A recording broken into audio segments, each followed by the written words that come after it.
السلام عليكم، ازيكم عاملين ايه؟ النهارده تاني سيشن في الرول اوف دايتيشن او شويه الاساسيات اللي لازم تكون عندك علشان تبدا في مجال نيوتريشن او يكون عندك باك جراوند عامه يعني. تمام. طيب السيشن اللي فاتت اتكلمنا عن الاسسمنت وازاي اعرف اقيم الكلاينت او البيشنت موجود معايا صح، وايه الستبس اللي امشي عليها سواء كان الانثروبومتريك او البايوكيميكالز، القياسات والتحاليل والكلينيكال هيستوري بتاعه، وكمان الدايت هيستوري ازاي اعرف اخد التاريخ المرضي بتاعه، وازاي كمان اعرف اشوف العادات او الهابتس اللي ليها علاقه بالنيوتريشن، بياكل امتى، مواعيد اكله، الاحجام بتاعه الاكل، اصناف الاكل اللي بياكلها، طريقه الطهي، الحاجات دي كلها. كويس. طيب النهارده في السيشن دي هنعمل ايه؟ هناخد يعني خطوه مهمه جدا في الدايت بتاعنا، وهي ازاي اعرف احسب الكالوريز للكلاينت اللي بيتابع معايا. كويس.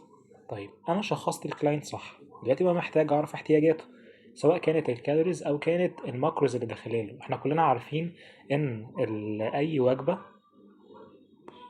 كويس تتكون من حاجتين: حاجات ماكرو بناخدها بكميات كبيره، وحاجات مايكرو بناخدها بكميات قليله. كويس. حاجات الماكرو دي زي ايه؟ زي اللحمه والفراخ والرز والسمنه والزيت والحاجات دي كلها.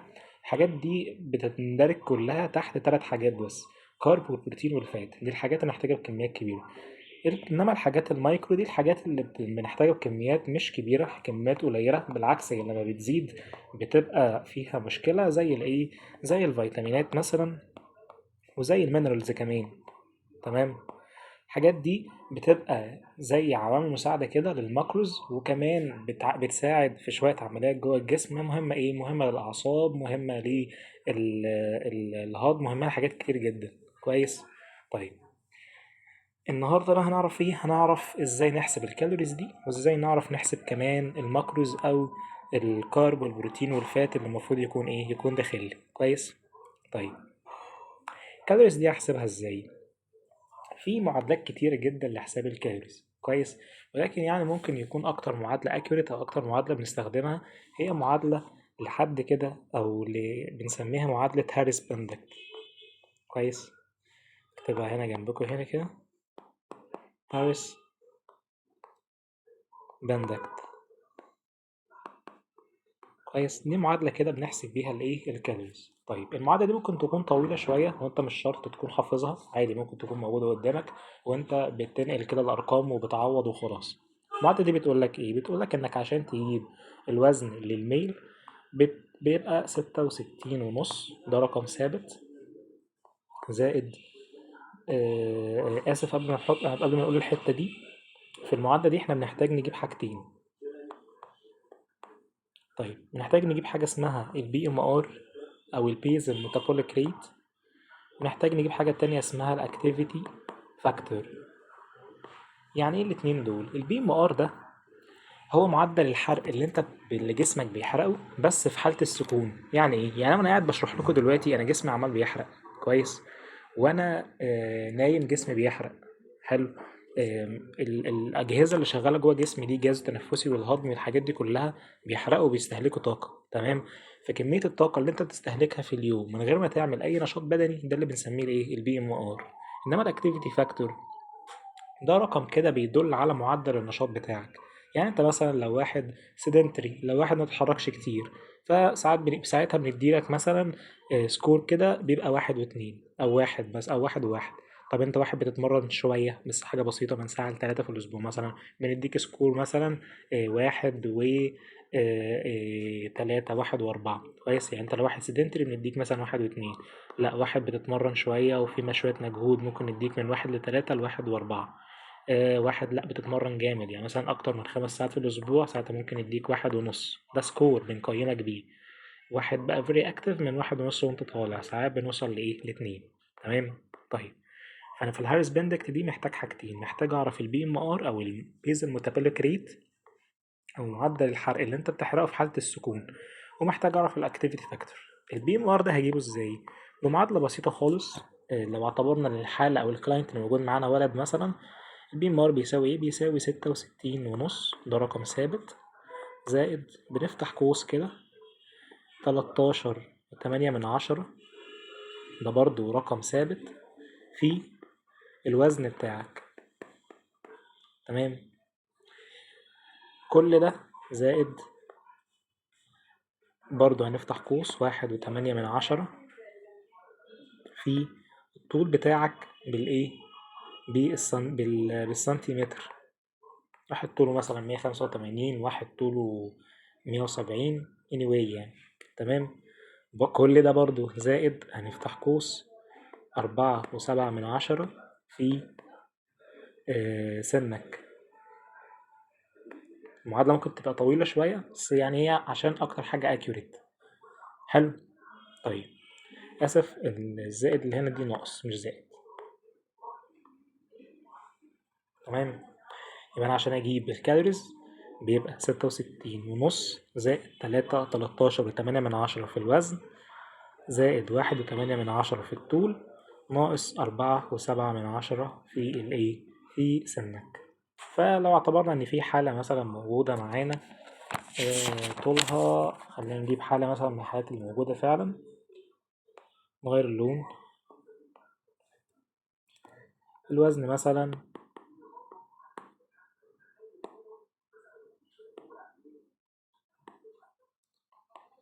84.5.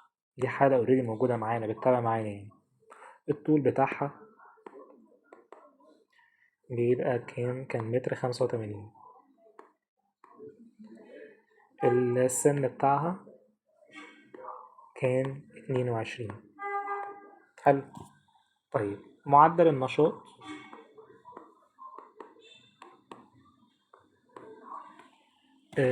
هو كان واحد بيلعب رياضة بس بعد كده وقف، فبس يعني لحد ما معدل نشاطه عالي شوية، ممكن بيتدرب حوالي 4 5 ساعات في الأسبوع، فممكن نديله السكور بتاع 1.5.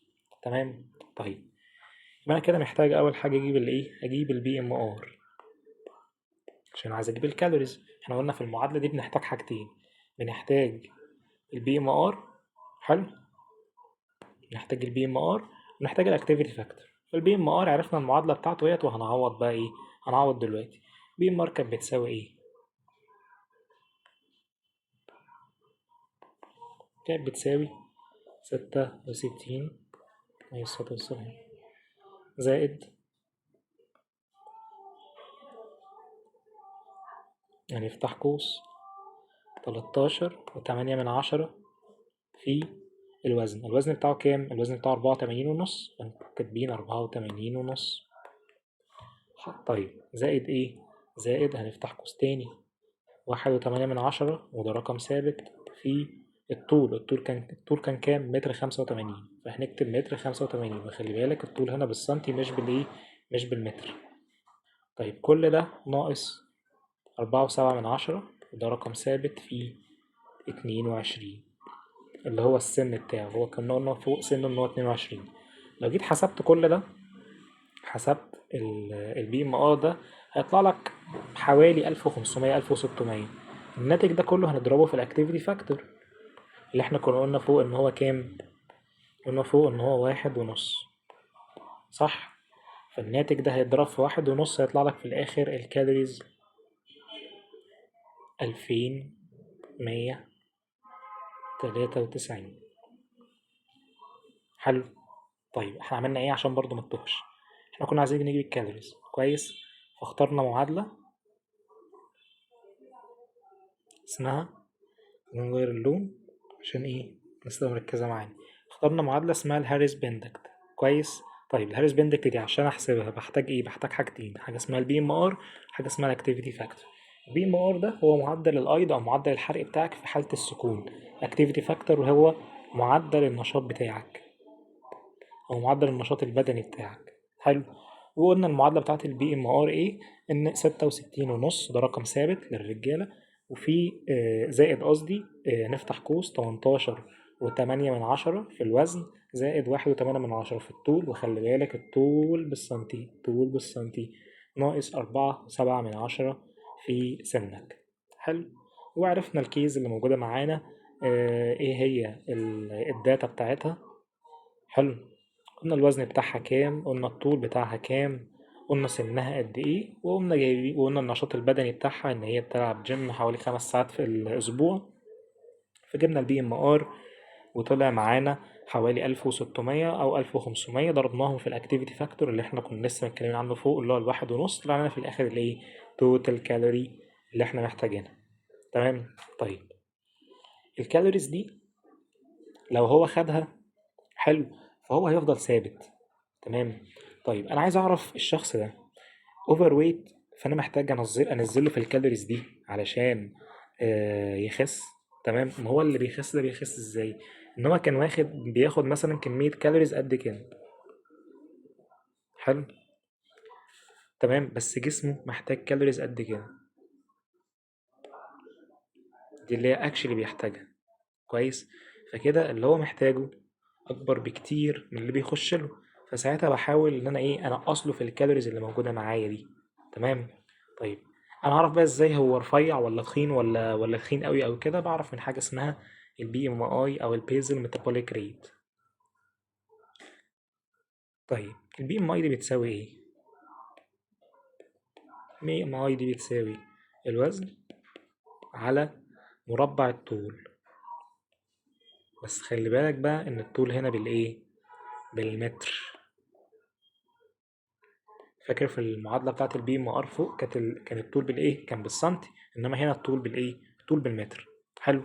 طيب تعال نحسب البي ام اي للراجل ده. البي ام اي بتاع الراجل ده كان ايه؟ الوزن بتاعه كان 84 ونص على الطول، مربع الطول اللي هو متر 85، هيطلع لك 26. طيب عشان اعرف الراجل ده اوبيز ولا اوفر ويت ولا نورمال، الرقم اللي طلع لك ده اللي هو 26 ده، لو هو اقل من ال 18 ونص فالراجل ده اندر ويت او حالة نحافة. تمام. او وزنه محتاج يزيد. لو كان من 18 ونص لغاية 24 و9 فالراجل ده نورمال ولا محتاج يخس ولا محتاج يزيد. لو كان من 24 و9 لغاية ال30 فهو كده ايه، اوفر ويت، فمحتاج ايه، ينزل في الوزن. فساعتها بعمل له ديفيسيت او نقص في السعرات اللي احنا مطلعينها فوق دي من 500 ل1000. حلو. طيب لو كان بقى اكتر من 30 ساعتها بسميه ايه، بسميه اوبيز. يعني واحد هو ممكن ما يحتاجش نظام، بس هو ممكن يحتاج نظام وحاجة جنب. تلاقيه مثلا بياخد مع النظام بتاعه ده اورليستات، جلوكوفاج، سيلفستر، كروماكس، اي دواء. تمام. ممكن بقى في الموربد او اللي بنسميه الموربد اوبيزيتي،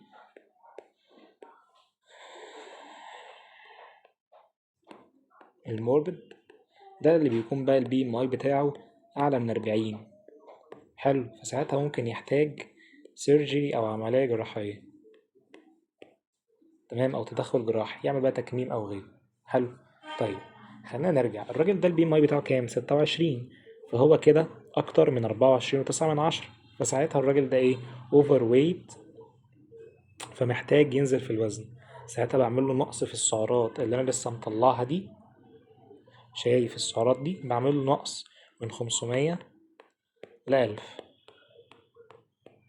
انا مش عايز انزل له كتير، هنزل له مثلا 500. حلو. فهنطرح بقى الايه، 2193 دول من 500 هننقص منهم كام، 500. ممكن في الاول ما تنزلوش 500 كاملين، ممكن تنزل مثلا 300. حلو. هنزلنا 300 يبقى الراجل ده شيل 100 يبقى 293، 200 كمان يبقى حوالي 1890. حلو. ممكن نمشيه على 1800 وخلاص. تمام. يبقى الراجل ده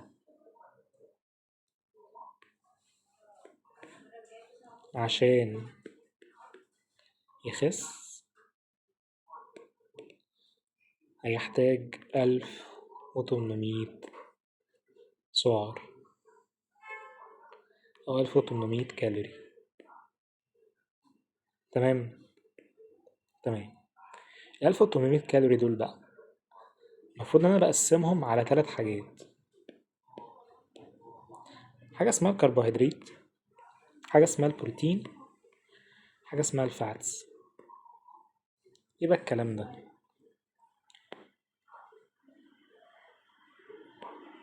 ايه الكربوهيدرات وايه البروتين وايه الفات؟ الكربوهيدرات دي كلنا عارفين ان هي اهم مصدر للطاقة.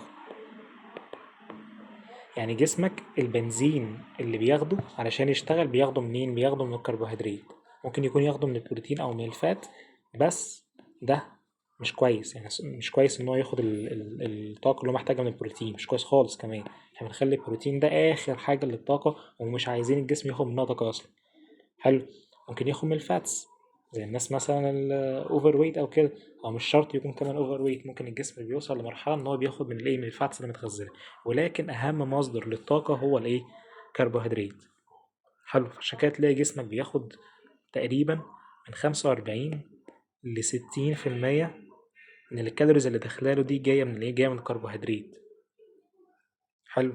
طيب البروتين كلنا عارفين ان هو مسؤول عن البناء عضلات الجسم. حاجة كمان مهمة، إن الهرمونات اللي في جسمك أصلا، الهرمون ده أصلا في الأساس هو إيه؟ هو بروتين. زي الأنسولين مثلا، الأنسولين ده في الأصل هو بروتين. كويس. وبيشارك بقى في حاجات تانية كتير، ولكن احنا بندي هنت بس عن الموضوع. كويس. الأورجنز اللي داخلية بتاعتك دي هي في الأصل هي بروتين. المناعة بتاعتك علشان تبقى قوية، البروتين المسؤول عن ده. حلو. طيب الفاتس اول حاجه، فاكر ان احنا قلنا ان الهرمون اصلا في الاصل هو بروتين. الفات هو اللي بينظم لك الهرمون ده.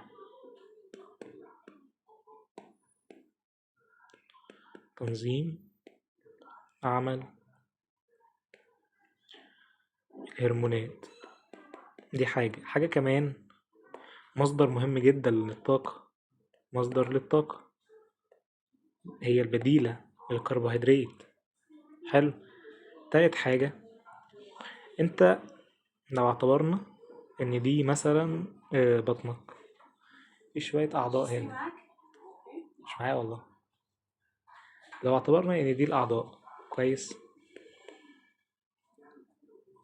الاعضاء دي لو مفيش حاجه فاصله ما بينهم، كويس، هتلاقي دخلت في بعض كده وساحت في بعض.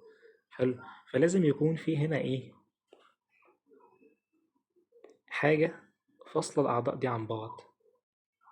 المسؤول عن الموضوع ده هو الايه؟ هو الفات، او بنسميها الفيسرال فات او دهون البطن. تمام. يبقى احنا كده عرفنا وظيفه كل واحد من الايه؟ من الفاتس. كويس. طيب الجرام الواحد بقى من كل واحد دول بيديلي كام كالوري؟ كلنا عارفين ان الواحد جرام من الكربوهيدرات بيديني 4 كالوري. الواحد جرام من البروتين اللي احنا قلنا ان احنا مش عايزين نستخدمه كمصدر للطاقة اصلا، بس لو الجسم استخدمه بيديه 4 كالوري. والفات، الواحد جرام، شوف الرقم الجاي ده، بيديك 9 كالوري. ده اكتر سورس من السورسز بتاعة الانرجي بتديك طاقة، بيديك 9 كالوري الجرام الواحد بس. تمام. طيب احنا بقى عايزين نقسم ال 1800 كالوري اللي معانا دول على الايه؟ على الماكروز اللي احنا لسه قايلينها، اللي هي البروتين والكربوهيدرات والفاتس. احنا معانا 1800 اهو. طيب هقسمهم ازاي؟ بنعمل جدول بسيط كده خالص.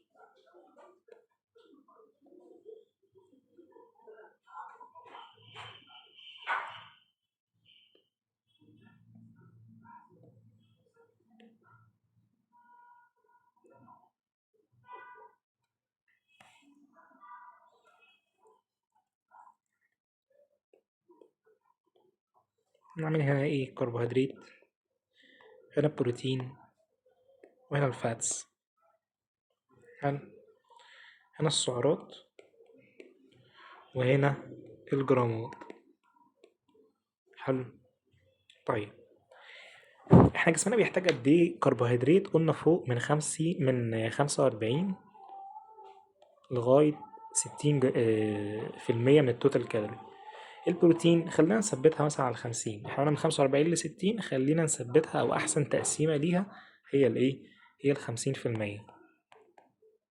حلو. البروتين بيكون حوالي 20% من التوتال كالوري، إنما الفاتس بتكون 30% من التوتال إيه كالوري، وهنعرف بعد كده الفاتس دي هناخدها منين. كويس. طيب 50% من التوتال كالوري يعني 50% في 1800، يعني تضرب ال 1800 دول في 50% هيطلع لك 900 كالوري. كويس. عايز اجيب الجرامات، احنا قلنا ان الكالوري الواحد، ان الجرام الواحد بيديك 4 كالوري، يبقى الكالوريز لو ما هي اللي موجودة معايا لو عايز احولها لجرامات هقسم بقى على 4. حلو. فال 900 دول عشان اجيب الجرامات هقسم على الكام؟ هقسم على 4. 900 على 4 فيها 225، فانا كده محتاج 225 جرام كربوهيدرات. بروتين احنا قلنا 20%، 20% في 1800 هيطلع لك 540. حلو. هيطلع لك اسف 360. يبقى عيدوا الحسابات دي ورايا. 360. حلو. 360 كالوري، انا محتاج اعرف ان فيهم قد ايه جرامات، فانا عارف ان الجرام بيدينا 4 كالوري. طب الكالوري بقى يديني كام جرام؟ هقسم على 4. يبقى 360 على 4 يدوك ايه؟ يدوك 90 جرام بروتين. الفات نفس الكلام عليه الصلاة والسلام، 30% في 1800 هتدوك 540 كالوري على التسعة. إن إحنا عارفين إن الجرام بيديني 9 كالوري، يبقى 540 هنقسم على التسعة. حلو. يدوك إيه؟ يديك 60 جرام. حلو. فأنا كده عرفت إن أنا محتاج من الكربوهيدرات 225، ومحتاج من البروتين 90، ومحتاج من الفات 60. وظيفتي بقى السيشن الجاية بإذن الله إيه؟ إن أنا أحول الأرقام دي كلها لوجبات. عليه الصلاة والسلام. أنا كده عرفت احتياجي من الإيه؟ من الكالوريز، واحتياج جسمي من الكارب والبروتين والفات. أنا عايز بقى الكلام اللي إحنا قلناه في السيشن النهاردة كله وأديك ملخص عنه كده. إحنا النهاردة عملنا إيه؟ النهاردة كل اللي إحنا عملناه إن إحنا كنا عايزين نحسب الكالوريز بتاعتنا. إحنا بعد ما قيمنا، خلينا نعملها بلون تاني.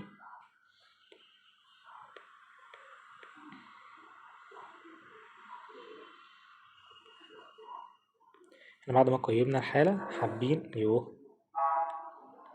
حابين إن إحنا إيه؟ نحسب الكالوريز بتاعتها. طيب هنحسبها ازاي؟ هنحسبها بمعادلة اسمها هاريس بندكت. كويس. المعادلة دي عشان نحسب بيها محتاجين ايه؟ محتاجين حاجتين، محتاجين البي ام ار او البيزا ميتابوليك ريت او معدل الحرق بتاعك حالة السكون، محتاجين الاكتيفيتي فاكتور او حاجة للنشاط بتاعك. بي ام ار هنحسبه ازاي؟ من المعادلة اللي احنا قلناها دي. احنا قلنا في اول فيديو الاكتيفيتي فاكتور قلنا برضو هنحسبه ازاي. حلو. طيب حسبنا البي ام ار، هنضربه في الايه؟ هنضرب في الاكتيفيتي فاكتور، ولكن تخلي بالك في معادله البي ام ار ان التعويض فيها في الطول بيكون بالايه؟ بيكون بالسنتي. حلو. طيب نخش بعد كده يا سيدي على الاكتيفيتي فاكتور، نضربهم في بعض هيطلع لك التوتال كالوري. طيب انا محتاج اعرف الشخص ده ايه الدنيا معاه، هل هو نورمال، هو اوبيز، هو اوفر ويت، هو اندر ويت، حالة نحافة اصلا. بعرف منين؟ بعرف من البي ام اي بتاعه او من البادي ماس اندكس بتاعته. كويس. في حاجات غير كده زي الام بادي مثلا، وده بيكون مور اكيوريت اصلا، ولكن هنبقى نتكلم عنه باذن الله في السيشن الجاي الام بادي ده. طيب بي ام اي بقى بيساوي ايه؟ بيساوي الوزن على مربع الطول. حلو. طول خلي بالك هنا بالايه؟ هنا بالمتر. يبقى البي ام اي بيساوي 84 على ده الوزن بتاعه على الطول تربيع اللي هو ايه؟ متر 85 مربع، هيطلع لك 26. وعرفنا التقسيمة امتى يكون اندر ويت، امتى يكون نورمال، امتى يكون اوفر ويت، امتى يكون اوبيز، امتى يكون موربيد اوبيز يعني واحد خلاص هيموت لو ما خسش. وبعد كده هنعمل الديفيسيت اللي هو من 500 لايه؟ ل 500 ل 1000، واحنا نقصناه هنا مش كتير، نقصنا 300 بس طلع معانا 1800. وكنا عايزين بقى نقسمهم كربوهيدرات وبروتين وفات. صح. عرفنا وظيفة كل واحد فيهم وفايدته ايه. هنتكلم بقى في السيشن الجاي على انواع كل واحد فيهم. الكارب ده في منه انواع كتير، في كومبلكس، في سمبل بروتين، في منه الاسينشال امينو اسيدز، في منه النون اسينشال، والفاتس نفس الكلام، وكلام كتير لسه هنقوله باذن الله السيشن الجايه. طيب بعد ما عرفنا خلاص هنقسمهم ازاي، ان كل واحد بيحتاج 50% تقريبا كربوهيدرات، 20% بروتين، 30% فاتس، وقسمناها. والسيشن الجاية هنحط الوجبات وهنشوف ايه هو الان بودي، وبكده تكون انت عرفت الحالة اللي موجودة معاك، قيمتها صح، هتعرف تعمل لها متابعة، عرفت تحط لها وجبة. ونكون كده ايه خلصنا السيشن دي. اتمنى تكونوا فهمتوها. وبس كده، لو حد عنده سؤال يبقى يكتب لنا في الكومنت، وبإذن الله هرد عليه. كان معاكم دايتيشن يوسف هشام، وشكرا جدا ليكم.